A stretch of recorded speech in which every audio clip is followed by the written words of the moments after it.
Hallelujah. आइए हम मेरी भविष्यवाणी की पुस्तक में से आज के वचन को पढ़ते हैं। परमेश्वर का वचन हमारे जीवन का हथियार इफिसियों 6:17 में लिखा है, और उद्धार का टोप और आत्मा की तलवार जो परमेश्वर का वचन है ले लो। मेरे प्रिय बाइबल बताते हैं कि हमारा युद्ध किसी इंसान से नहीं बल्कि शैतान से है। बाइबल में पहला हथियार है सत्य से अपनी कमर को कसना। पतरस कहता है कि आपकी कमर आपकी बुद्धि है। इसका मतलब है यीशु मसीह के वचन से आपको अपनी बुद्धि को कसना है, क्योंकि आपका दिमाग वह जगह है जहाँ शैतान अटैक करता है।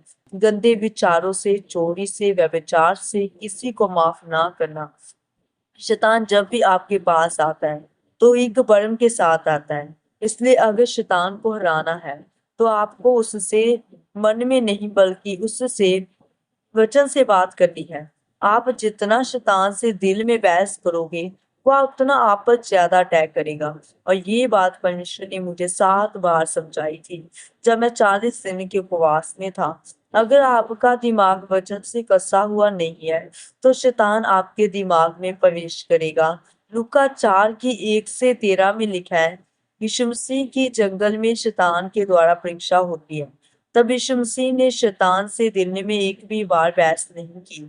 शैतान की यीशु मसीह को जो चुनौती थी उसके हिसाब से यीशु मसीह ने वचन बोले।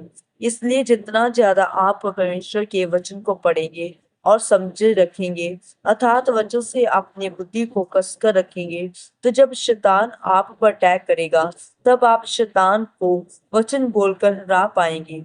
यहोशू 1:8 में लिखा है, दिनों रात वचन पर मनन करना। अगर वचन से परिणाम निकालना है तो दिन रात उस पर मनन करना होगा। जिस तरह मोबाइल से लगातार काम करने के लिए उसे चार्ज करना पड़ता है, अगर मोबाइल चार्ज नहीं करेंगे तो वह नहीं चलेगा। उसी तरह आप जितना मर्जी आत्मा में अच्छे हो, आपको रोज अपने आप को वचन और प्रार्थना से चार्ज करना पड़ेगा।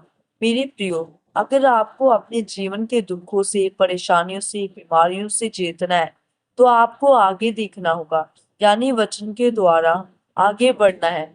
जब दाऊद ने गोलियत को मारा तो दाऊद पीछे नहीं हटा, बल्कि उसने अपने मुंह से पहले जीत के वचन अंगीकार किए। फिर उसने पत्थर उठाया और गोलियत को मार गिराया। उसी प्रकार आपकी बीमारी जितनी मर्जी बड़ी क्यों ना हो, वह पीछे नहीं बल्कि आगे जाने से मरेगी। आपको अपने मुंह से उस बीमारी खिलाफ वचन अंगीकार करने पड़ेंगे, तब जीत आपकी होगी। आमीन। आइए हम मिलकर प्रार्थना करते हैं। सर्वशक्तिमान परमेश्वर, इस वचन के लिए मैं आपका धन्यवाद करती हूँ। प्रभु, मैं प्रार्थना करती हूँ कि आप मेरी बुद्धि की कमर को अपने वचनों से कस दीजिए, यानी अपने वचनों से भर दीजिए, ताकि मैं शैतान से लड़ सकूं। प्रभु यीशु मसीह के सामर्थी नाम में आमीन।